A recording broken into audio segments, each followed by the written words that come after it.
Okay, hello everybody. You'll find that we've so far got 18 of an expected 36, so we're going to give people a couple of more minutes before they turn up. Just by way of sort of ground rules, if you like, and how we're going to operate this, at the moment everyone's muted because apparently if we can hear each other then we can only hear the sound of everyone's breathing, which is rather disconcerting. So if you want to put through questions or thoughts or comments, do so using the chat area where I think you can chat direct to me, so feel free, as I can get direct and immediate feedback. You can say whether we are moving past something, whether I'm being completely incomprehensible, whether this is rather tedious, anything you like, feel free, I won't be offended. It's really helpful to get direct audience feedback on air, very exciting. So that's just the sort of background piece. What we'll do is we will go through the presentation where at the end of each sort of the 4 sections, if there's a specific written question which I've got through chat, then I'll sort of cover that at the end of that if there's something where I can see hasn't been covered very clearly or it needs further help.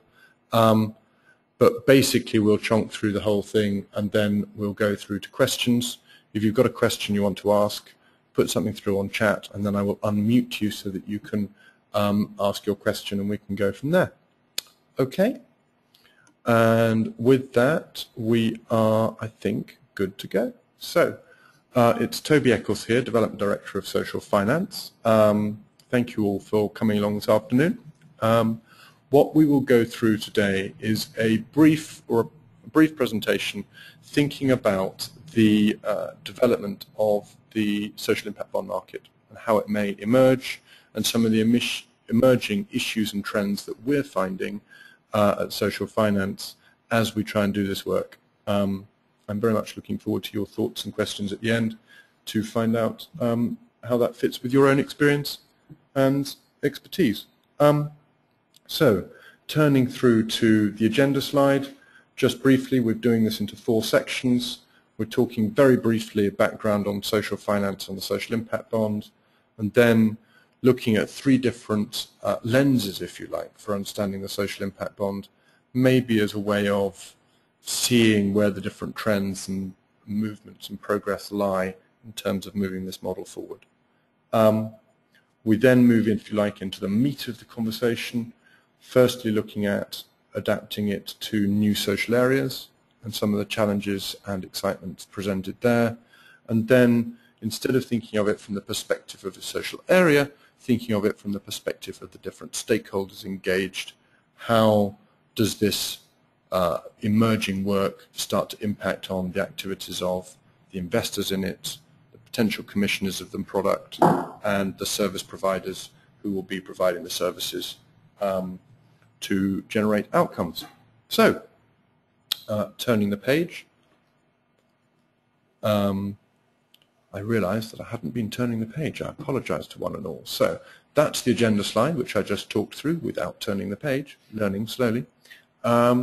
Now, there's, as I mentioned, the agenda. Moving on briefly to social finance.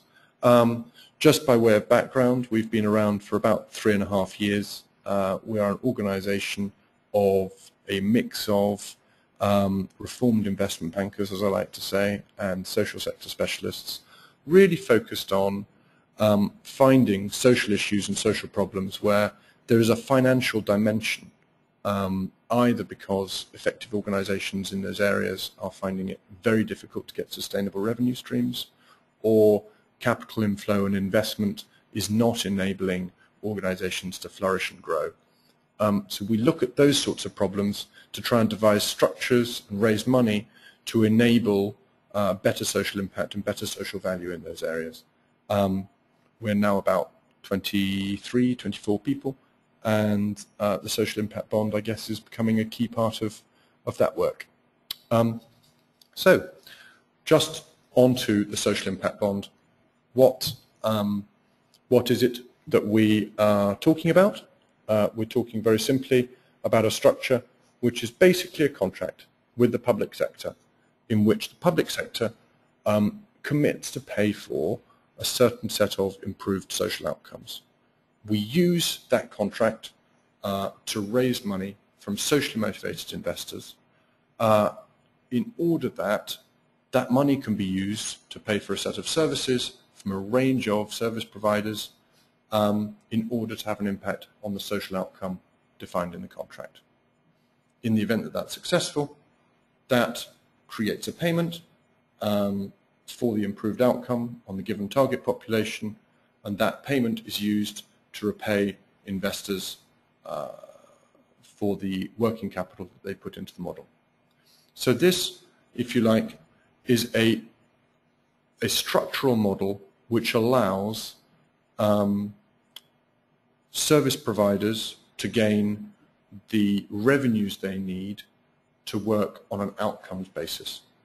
It allows government to test new models of working, to test new potential methods that could dramatically reduce longer-term acute service costs, but without the difficulty that they have to both pay for this preventative new model of working and, in the event of its failure, pay a second time for picking up the pieces afterwards.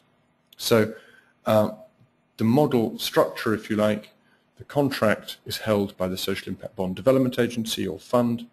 That has a contract with the public sector. It raises capital from the investors. That money is then used to pay for the set of service providers who work with the target population and generate the improved outcomes measured by an external party and paid for by the public sector, which then returns money to investors. I hope that's all clear. So that's by way of introduction. Now let's start to think a little bit more broadly about different ways of understanding this model before moving into looking at how it gets adapted and changed. So the first element here is that this provides a model for commissioning on outcomes.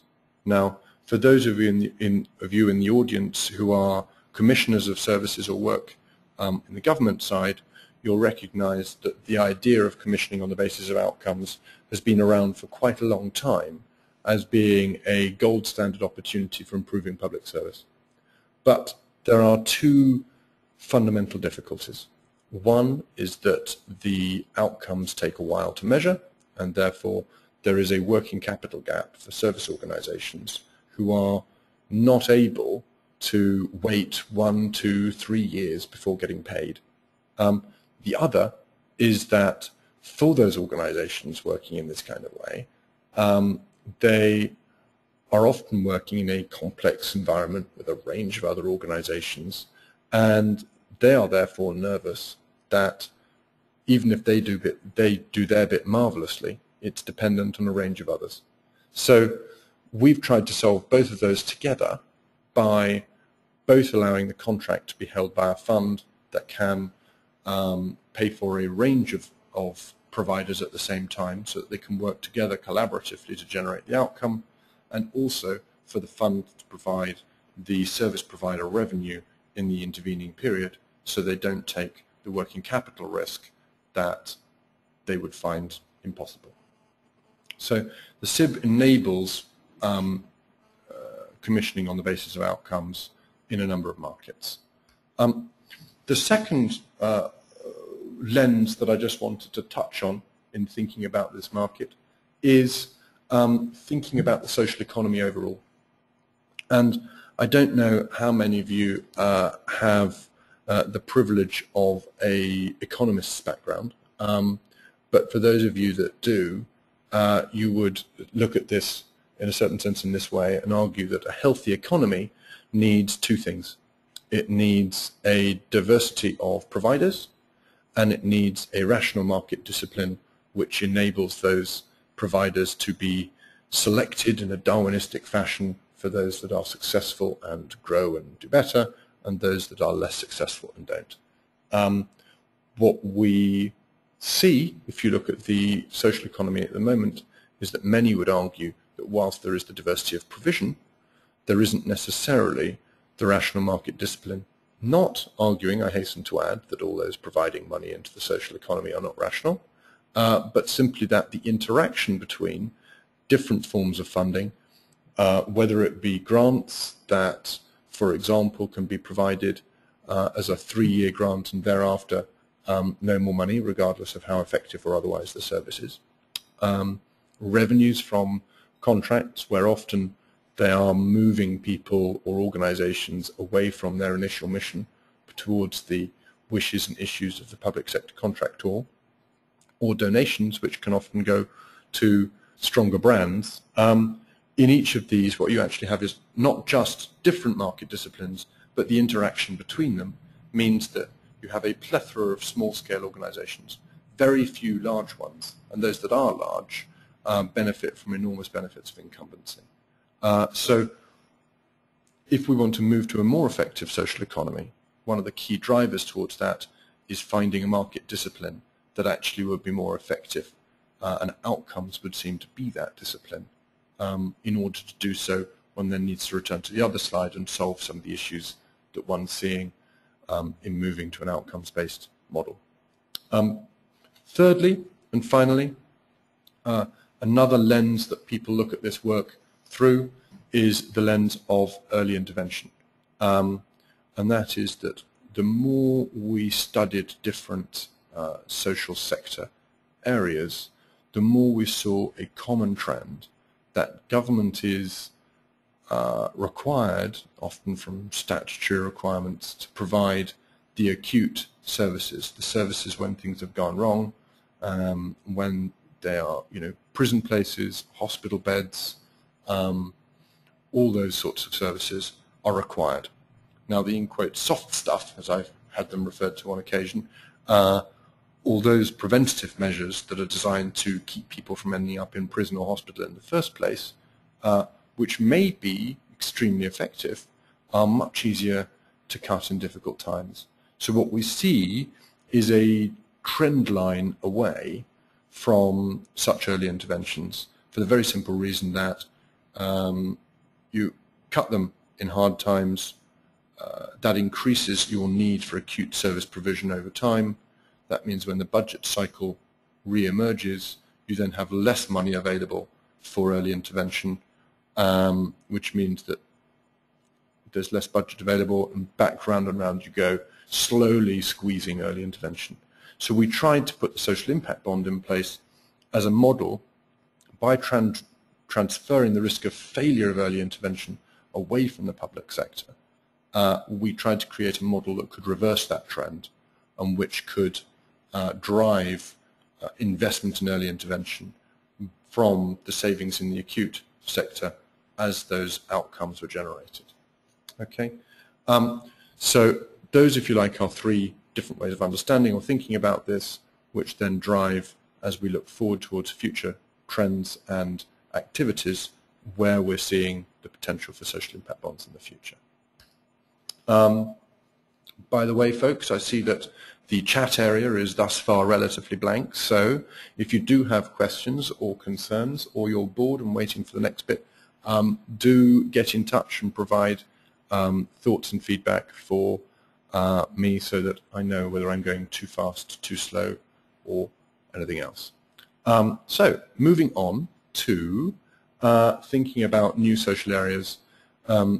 As many of you will know, the only social area where social impact bonds have so far been implemented is in the area of Peterborough for criminal justice and short sentence offenders.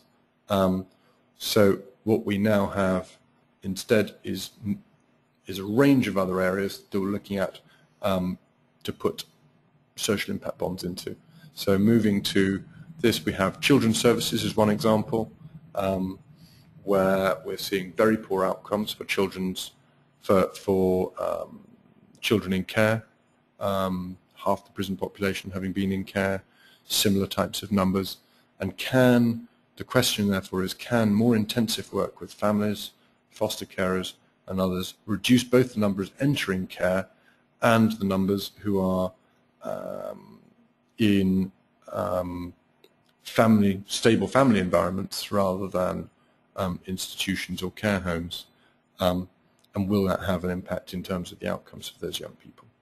In criminal justice, there are many areas that we could look at that were independent of the short sentence male offenders that we've been working with in Peterborough. For example, if you look at the impact on society of women ending up in prison, and this, many of you will know the number of women in prison has risen dramatically over the last 10 years, often with consequences of more children going into care, more family breakdown and more issues. The question again is, can more women be diverted from prison by intervening more intensively earlier and trying to move those women often from quite difficult drug habits away and into other lifestyles. In other areas, drug rehabilitation, just touched on there, we can see the potential for a broader range of services, more intensive work on drug rehab having an impact. And in healthcare, we see a whole range of options really around moving the trend away from a focus on hospital care and towards community care models, and really focusing, if you like, on people's time outside of hospital, which after all is 99.5% of their time, in terms of ensuring that they're living lifestyles compatible with the conditions that they have, whether they be diabetes or living after a stroke or living with heart disease or whatever they might be. And we're seeing the potential for long-term cost savings in terms of levels of hospital admissions, but also much better life quality if people get those aspects of their lives right. So in trying to adapt the social impact bond to these kinds of areas, we've really seen, if you like, two areas that we wanted to highlight.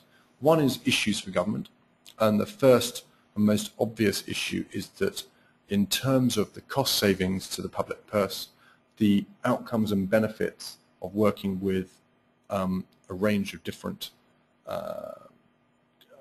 troubled groups, if you like, the outcomes are generated to a range of different parties. Local authorities, criminal justice, police, benefits, health, each of these benefit if you get drug rehab right. Each of these benefits if you move forward with the chaotic, complex families who are often living at the edge of society. So the difficulty, therefore, is if one's dealing with any individual service commissioner, it is going to be very difficult to realize an outcomes payment that reflects the benefit to society and potentially, therefore, reflects the level of intensity of the work that's required in order to make a difference. We're therefore gently pushing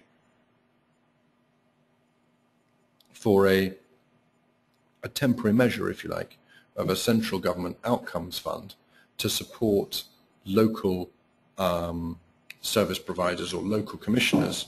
So if you commission a social impact bond locally, there could be a central government top-up to represent some of the central government savings and enable more intensive work due to there being higher outcomes payments. Okay, so that's something I think that we're pushing for and we see would be tremendously helpful in building out this model in the next 1 to 2 years. The second area that we're seeing for government is the level of inertia caused by cashability or otherwise of cost savings, where some are relatively easily realized. For each child that's not in care, actually that's an immediate impact on the local authority's bottom line, but others are more difficult, where you have pressure on systems overall. If you reduce, for example, hospital admissions of the elderly or unplanned admissions, do you actually reduce hospital beds, or are they immediately taken up by other needs and other health needs? Similar actually with reducing offending. If we reduce the offending of the short sentence prison population, does that mean that we free up police time to go and find other criminals to fill the prisons with? Those types of concerns do actually, if you like, stand in the way of progress in a number of these kinds of models. And what we're seeing is a real need to get commissioners comfortable that a supply reduction or a cost reduction strategy is needed alongside the demand reduction strategy that the social impact bond represents. And quite often we're finding that we need to have that conversation quite early on in order to move the social impact bond or the outcome framework conversation forward. The second area that I wanted to touch on was in issues in terms of building the social impact bond models themselves, and really wanted to touch on two specific aspects. One was where we're seeing in a number of these areas that the alignment of the cost outcome is more the alignment of the cost outcome with the social value is, for example, with reduced reoffending, pretty complete. So we're pretty confident that if someone is no longer offending, then that's a positive social outcome, and it's a positive outcome for the user and everybody else. The difficulty is where there is more what I refer to as a partial alignment. So reducing the number of children in care is typically a very positive social outcome. But what you're not wanting to do is to create a perverse incentive where children are kept from going into care, or there is an incentive not to put children into care when actually it's very necessary.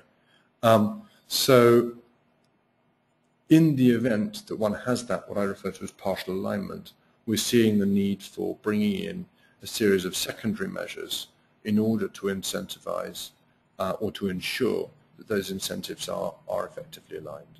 I don't want to overplay the point, but it's something that one ends up spending quite a lot of time thinking through. So that's thought one.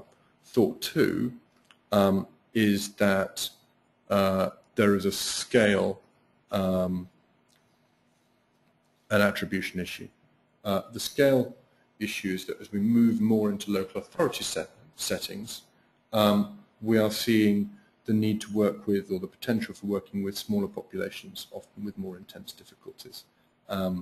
This might be, for example, to take a typical larger local authority might have somewhere between 700 and 1,000 children in care. So in that event, you are looking at, if you imagine a flow into care which is considerably smaller than that, and can one actually work in a social impact bond-like way in those kinds of situations? Now, we think that you can, but there needs to be a careful judgment around looking at historical data, trying to establish whether there is a baseline of children in care in other areas that you can compare against, or whether you really do need historical data. And one of the things that we're also finding is important in this is if the cost savings are cashable, then commissioners become rather more realistic around some of the attribution issues. So that is something that we've found quite interesting. I'll just give one final aside on that. If you look at what I think are referred to as younger adults, that means adults under the age of 60, typically with learning difficulties, who are therefore in some form of local authority care. There are some quite powerful models for supporting those individuals to live in the community. But each local authority may have a relatively modest number. We're talking 100 to 150. Now, if that's the case, without any intervention, those individuals are likely to stay in the care provision they're in at the moment. And therefore, there is no need for a baseline. There is no need for larger numbers to make the model work. And so one is able to work in quite small numbers on an outcomes basis where that model is appropriate and where the numbers work. So that, I think, is just a couple of issues in terms of developing models in this area and some of the emerging issues that we're seeing. Okay. Further observations in this before I have a look. There are now some questions coming through, and I'm afraid my ability to talk and read at the same time, being male, I can't necessarily do two things at once, so I will have to have a quick pause and flick through those in a moment. But just focusing on these further observations, the first is that there is, if you like, a public good being created in each new area that we're looking at. There is a really fairly significant piece of complex work to get right. But once that's done, the wider replication we see is something which is pretty quick. So we're seeing the trend line in terms of the development of this market being taking 6 months or a year to build in a new area, and thereafter that being replicated more quickly. The second area is that within that, it's the outcome and comparison structures that we've found requires the most work and the most need to balance that much of this work comes from a sort of a research and an academic research background, and that needs to be balanced with a certain degree of pragmatism. I will just mention that the way that we now define the best outcome measure is not on the basis of the purity of it and from the research point of view. It's simply the simplest measure possible that effectively incentivizes the right behavior from service providers and gives investors confidence. I hope that's a sort of a useful scope in terms of thinking about it in anything that you're doing. I'd just make an observation is that now there are a range of different things happening. DWP's work, drug rehabilitation work, the rehabilitation revolution from the Ministry of Justice, and others locally. How these different things interact with each other is something that I think is still emerging and is still unclear. Finally, this point about the inertia created by the uncertainty of delivering cost savings. In a certain sense, working in an environment where that sort of cost-cutting is required anyway has therefore been beneficial from developing some of these models.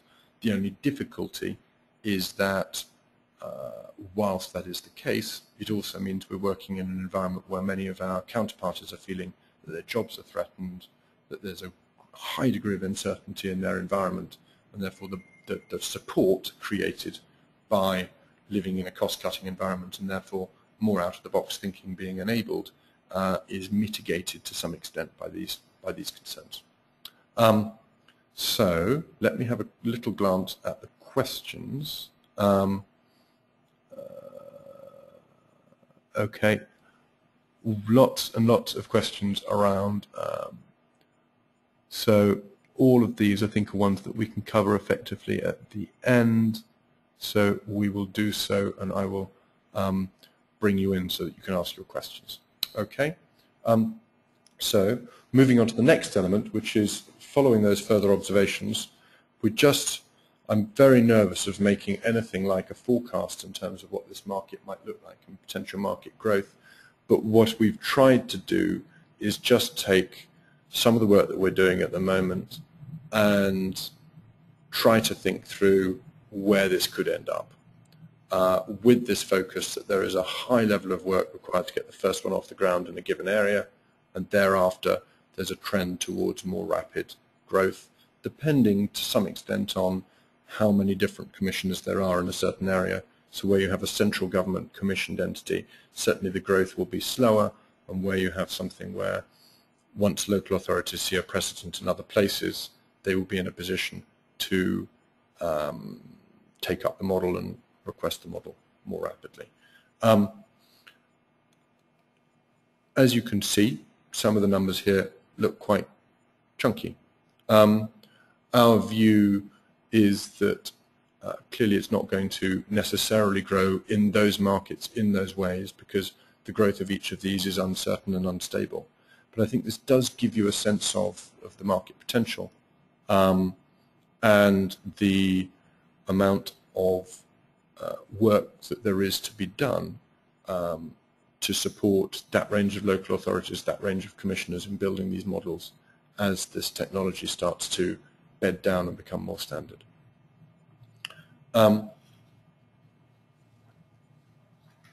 Thinking for the next bit, or the last piece if you like, which is the challenge for different stakeholders.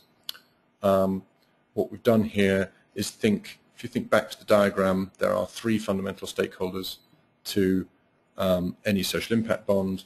There is the commissioner of the service, there are the service providers to provide it, and there are the investors who are going to provide the capital for it. From the commissioner's perspective, there are a range of difficulties, both managing what I think of as the risk of both failure and success. So what happens if the social impact bond service provision produces no outcomes? Is it all a bit difficult if no one makes any money at all? On the one hand. On the other hand, what happens if they do fantastically well and make an embarrassing amount of money, and we start to look foolish? So that's the sort of concern which I think people have, understandably. There's also simply a lack of experience in terms of working like this, and therefore there's a lot of support needed to get the commissioning of this right.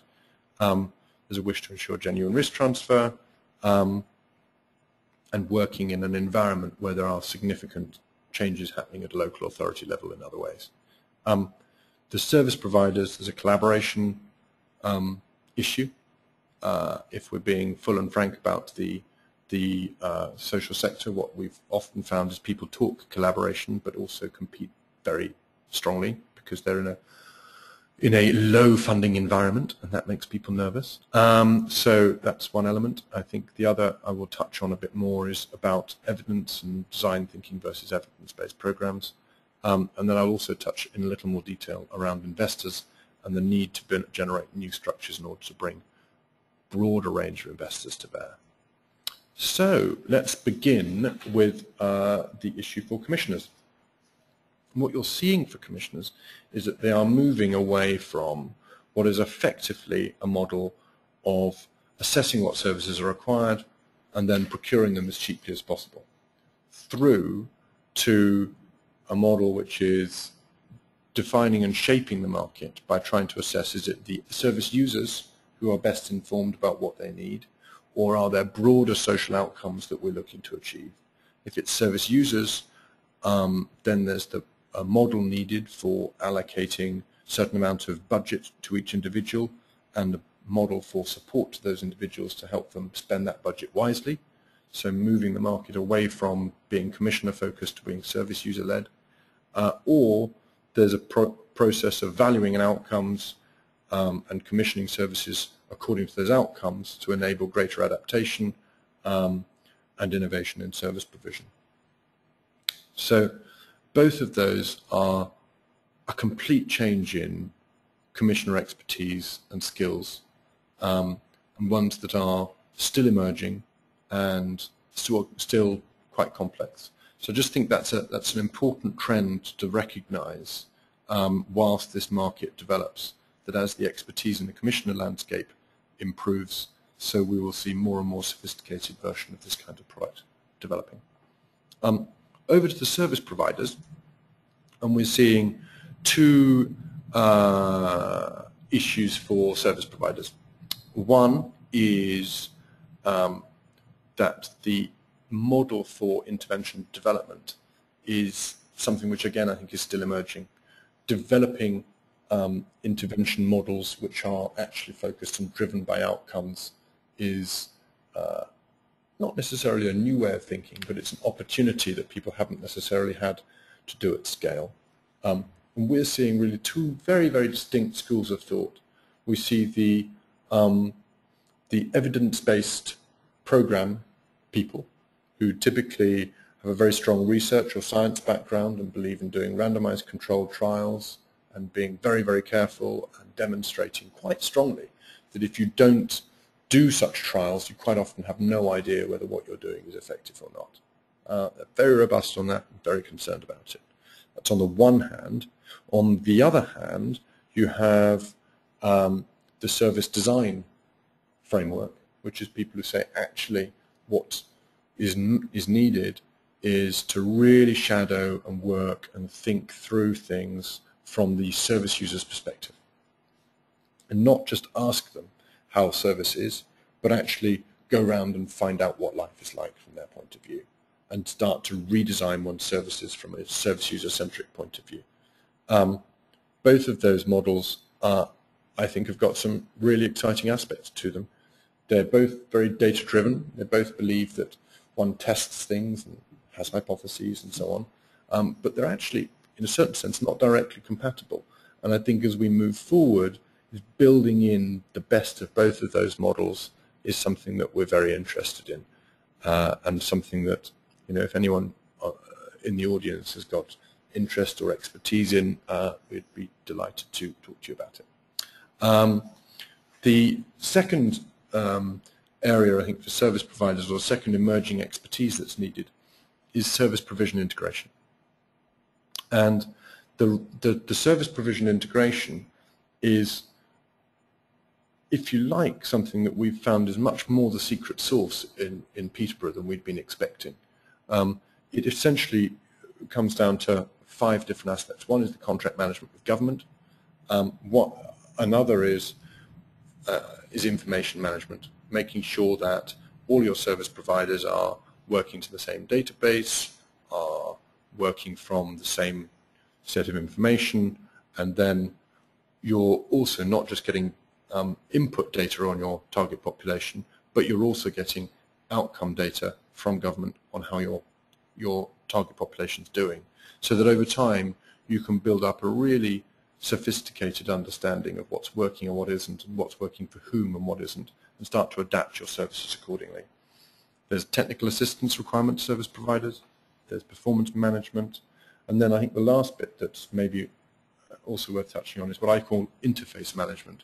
So this is working to manage the relationship between the services within one's model and all those other public services that are also impacting on this target population.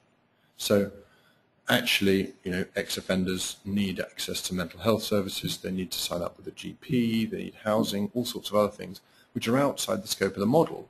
But by providing real leadership and by supporting how public services can better engage with one's population, one can end up generating a lot of positive value by doing that interface management well. So this is just to say, I think it's a really crucial area that we're going to see grow and emerge over time. And then finally, touching on investors, there's 2 aspects to this. There's investing in individual social impact bonds, and then there is starting to build products from social impact bonds to enable broader range of investors to engage. We see that investment in individual projects is still going to stay for a while a relatively specialized subject. So we're looking at models for reducing the overhead and transaction costs per transaction, and to make this more and more of a sausage machine over time. The second element that we're doing is we're trying to see whether there are ways that we can use present tax incentives, such as the Enterprise Investment Scheme, to open up new pools of capital for individual projects, but which would have a tax incentive designed, in fact, for growing small and medium-sized enterprises, built in to make it more attractive and to open up a new pool of investors. On the other side, what we're seeing is if we want to open up large pools of investment, be able to start working through the private banks, through larger IFA networks, through into institutional investors, then there are 2 key products required. One is some kind of partially guaranteed or fully capital guaranteed social impact bond, which would require a model of keeping some capital back, which can grow so that you have a reliable capital return. The other is SIB fund, or a range of social impact bond funds, where those products can take a significant diversification of risk and enable larger scale investors to get involved. We see both of those products emerging maybe in a year or 18 months' time, which would allow a broader pool of investors to get involved. So it's this next period, it's this next year to 2 years, as we're still reliant on the more specialized capital, that we see as being a sort of key point in the market development, so that we get enough of a track record and enough test cases to start to bundle them up and start to create those funds. Okay? So, you'll be pleased to hear my last slide. The last piece really is just in conclusion. I think we just have to bear in mind and pull back from all this technical detail and say, in the end, that social impact bonds are playing into 2 really significant long-term large trends. One is the huge change that's going on at the moment right the way across the political landscape on public service provision. That we need a more market-oriented approach, that government should be the procurer of services rather than providing all of them, that the implications there is that as we build more of that market, that it focuses more on service user needs, focuses more on outcomes, moves away from government as a monopoly supplier. That's a hugely profound impact on the marketplace. And some argue, which I personally agree with them, that it has the same sort of long-term impact as the development of the welfare state. The second, which is changing people's relationship with their money, is this building of a social investment market and the potential for people to start to see their money as part of their influence in the world. And they don't just have to give it away in order to be influential, but they can do something actively positive with their money in society and something to be proud of. At the moment, there is a lack of things for people to invest in, individuals on the street, but both as the new opportunities emerge and then the structures built from them, you'll start to see more opportunities, socially motivated pension, where 3% of the pension assets actively invest in society, for example, I could imagine being very popular. Manchester Youth Bond that you could put into your ISA, those sorts of products we're seeing as having a real impact in terms of the way that people understand their own relationship with their money.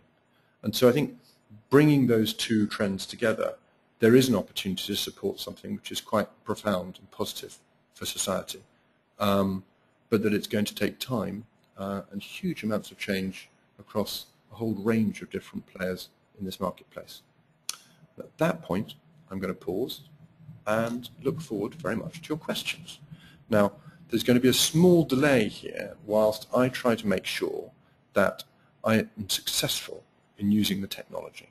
Okay? I apologize if this looks just a little slow. My first question is from Stephanie Roberts, and so I now have to work out whether, sorry, oops, okay, I've now got to work out how to unmute Stephanie. Okay, she should have had sufficient time by now. So, Stephanie, do you want to ask your question? Stephanie, are you there?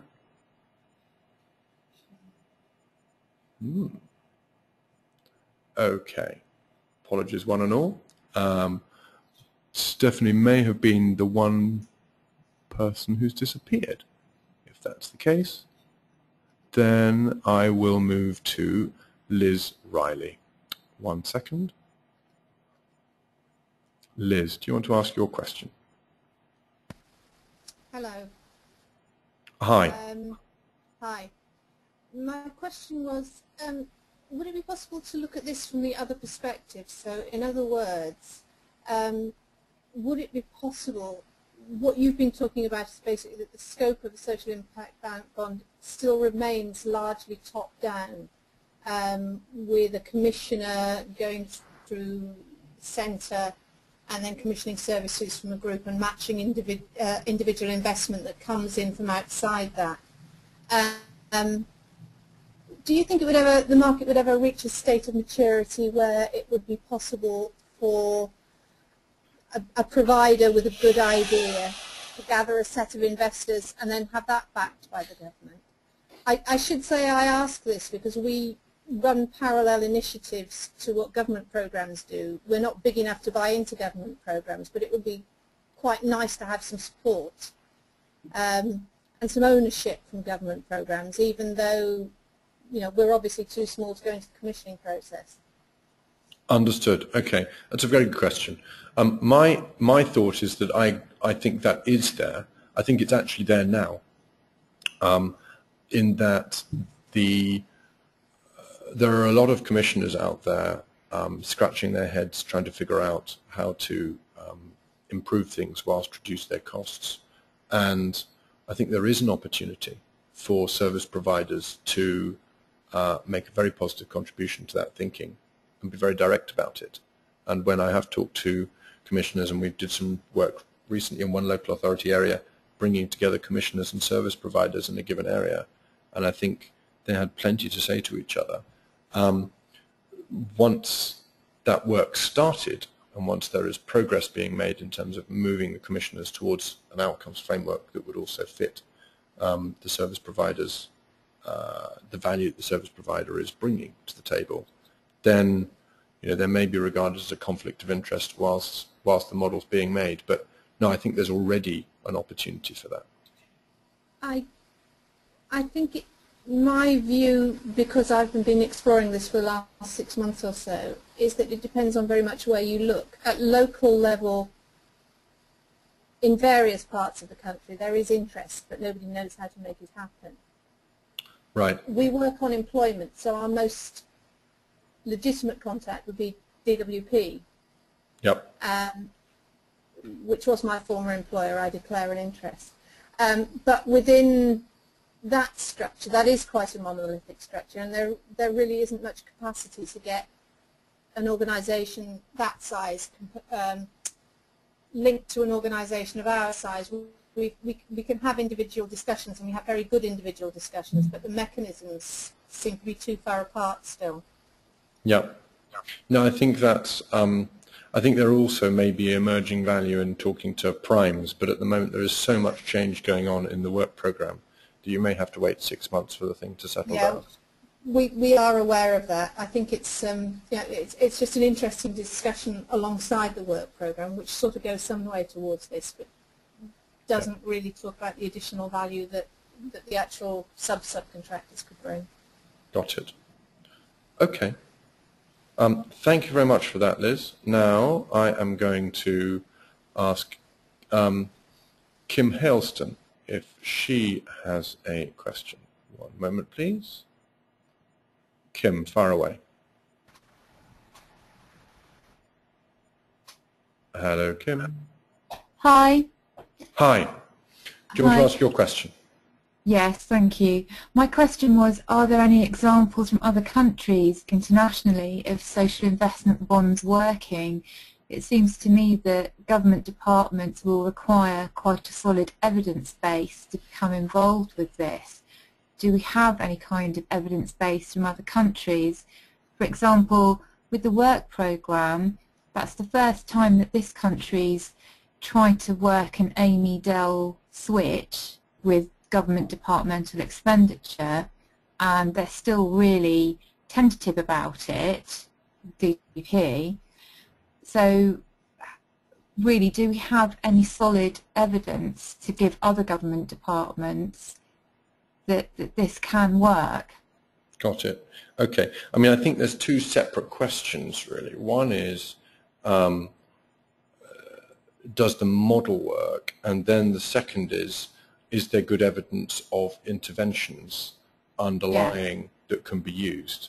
In terms of the model working, the Peterborough Social Impact Bond Pilot is actually the first of its kind. What's interesting is that it's generated so much interest internationally, both in the US and in Australia and Canada and Israel and Ireland, to name just a few. We're seeing government ministers and others already talking of doing social impact bonds in their countries. So it's definitely created a precedent in that way. I think the evidence base of programs to put within a social impact bond, we're seeing that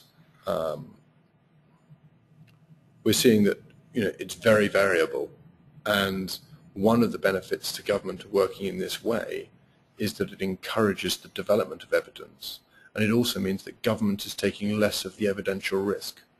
So the question really is, are there going to be investors available that are willing to invest at risk when the evidence base for interventions is relatively weak?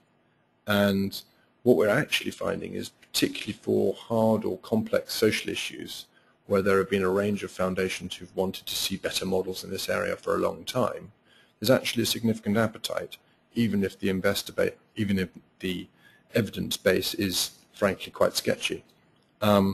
So that's the sort of piece of hope in all of this. But I do hear you that one of the key things lacking in this whole area is good quality evidence, and we're hoping that this kind of model helps to drive people to produce more of it. Thank you.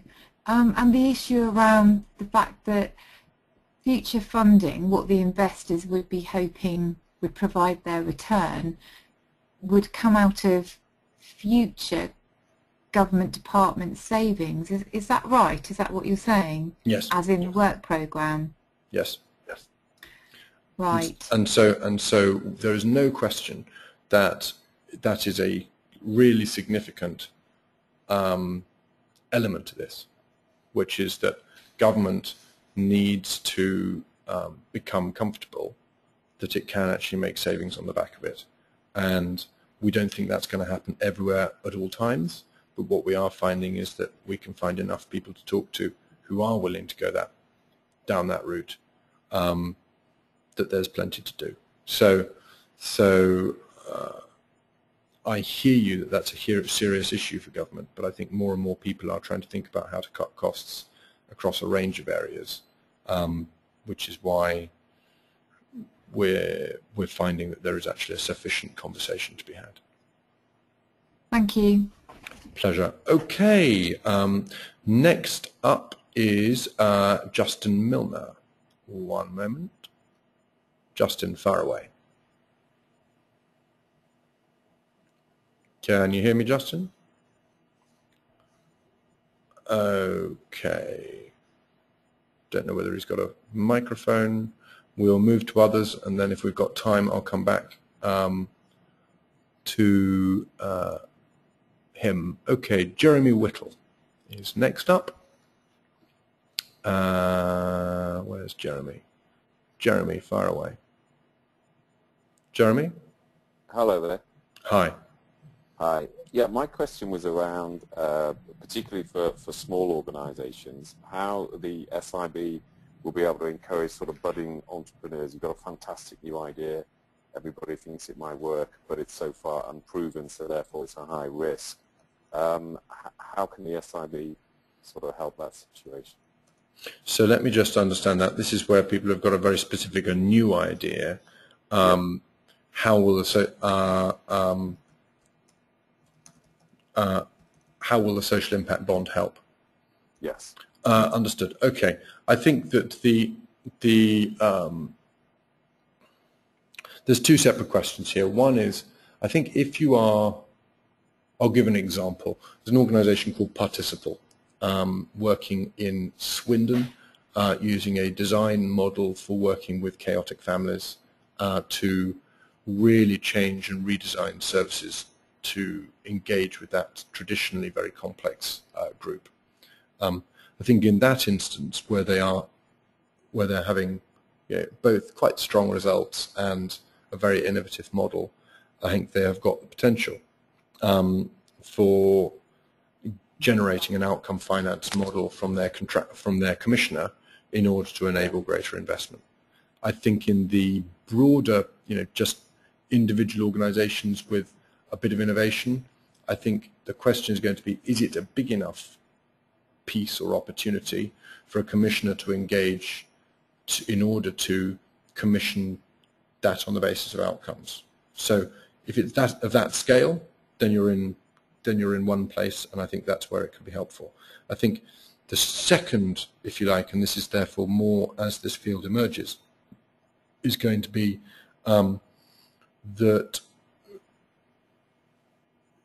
ideas, as for example, we work with our user group in Peterborough, we see that we're following and analysing the data coming out of that and starting to see certain parts of the population that we don't necessarily get as close to as we'd like to, or don't seem to be engaging, or don't seem to be successful.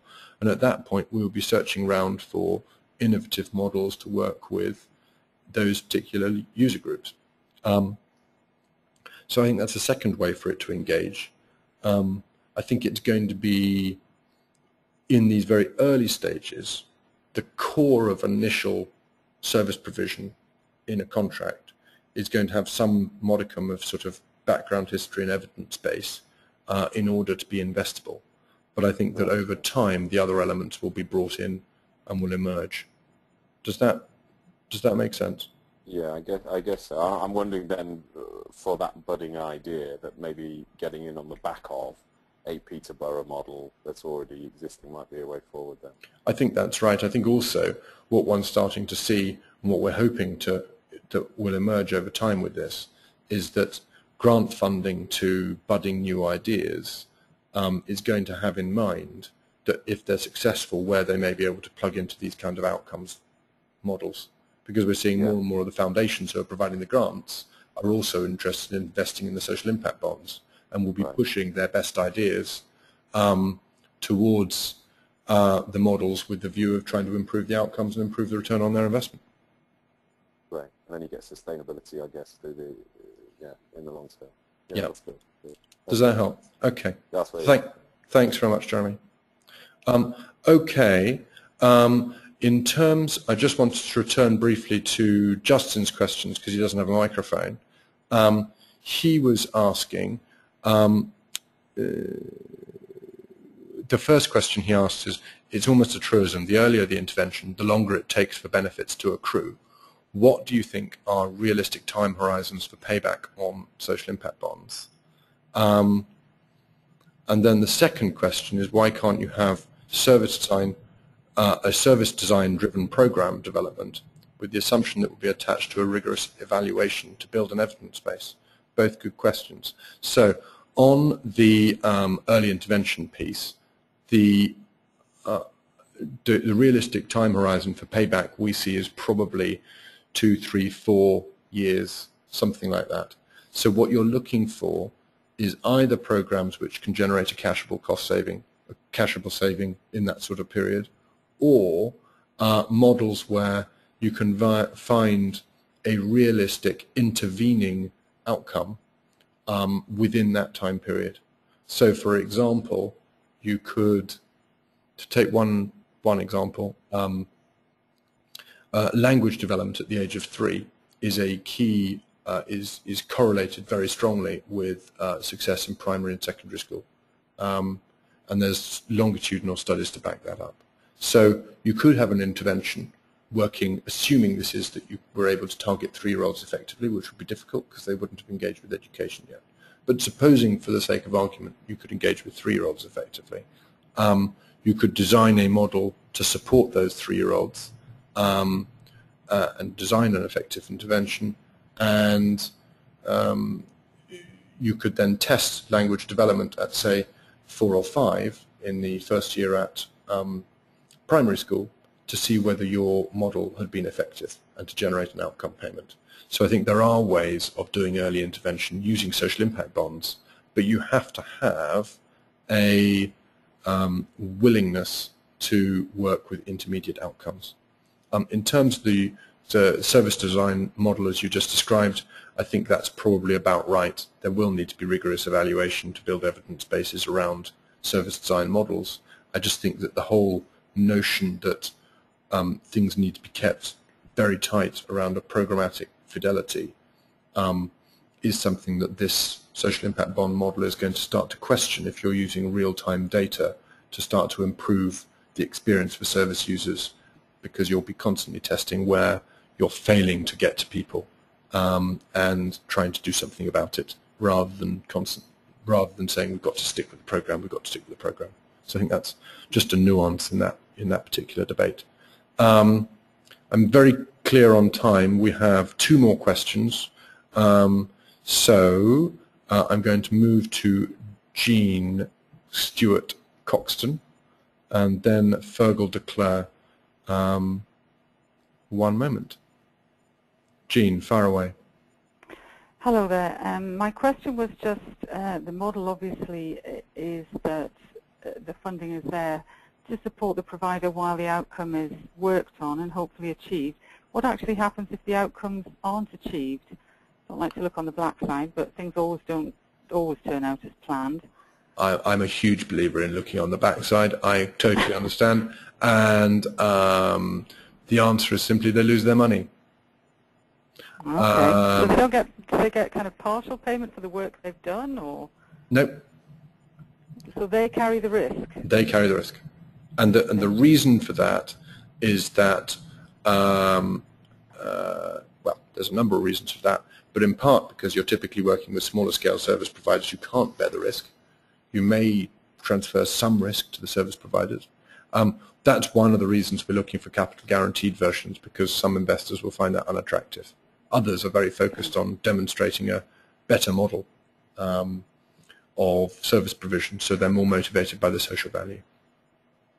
Okay, thank you. Okay, thank you very much. I will also try, Leo Quigley, to answer your question after Fergal, okay?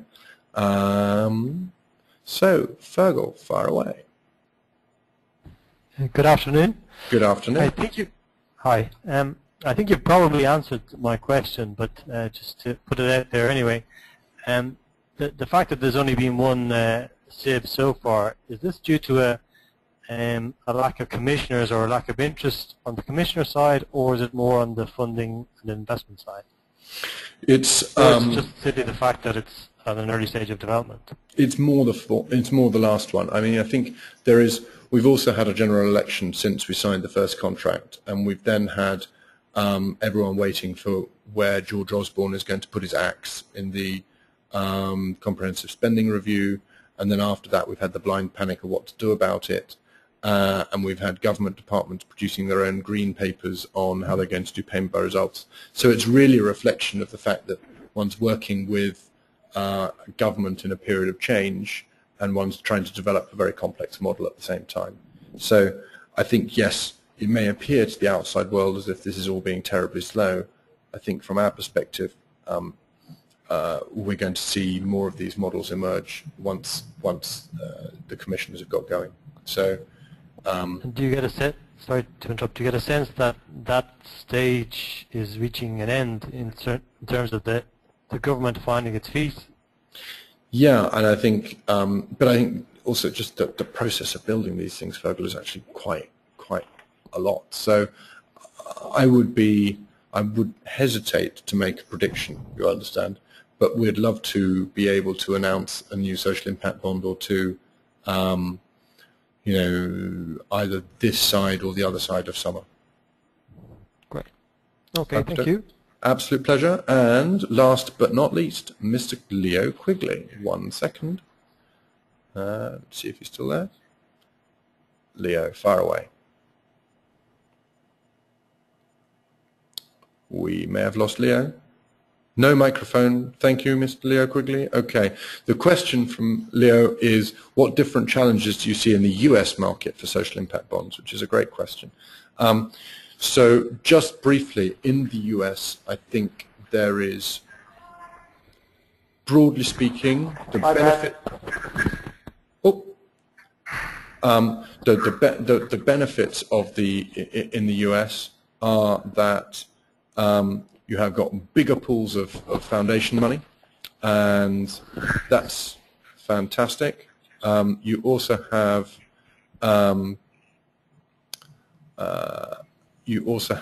a great deal of commissioner interest. That's also good. You've also got quite a lot of evidence base, so that's good. I think what your difficulty is that you have 3 layers of money, federal, state and city, and that you potentially even need state legislation to make a social impact bond work. That's still being researched, but that's the impression that we get. So I think it's that interaction between the federal, the state and the city levels of money, and ensuring that if a city wants to do something that they're able to effectively get a waiver from the federal level to allow them to change what they're doing with the money is the sort of area that we're seeing that's distinct to the US. And whether there's a state legislative process required to enable a social impact bond is also something that's coming through, so that will be a specific challenge as well. Okay, thank you everybody for bearing with us. I've very much enjoyed it. And my last comment is that the slides will be uploaded to, I'm just trying to get, yep, there we go. The slides will be uploaded to the address provided below. And I hope everyone has enjoyed themselves as much as I have. Thank you very much. Bye.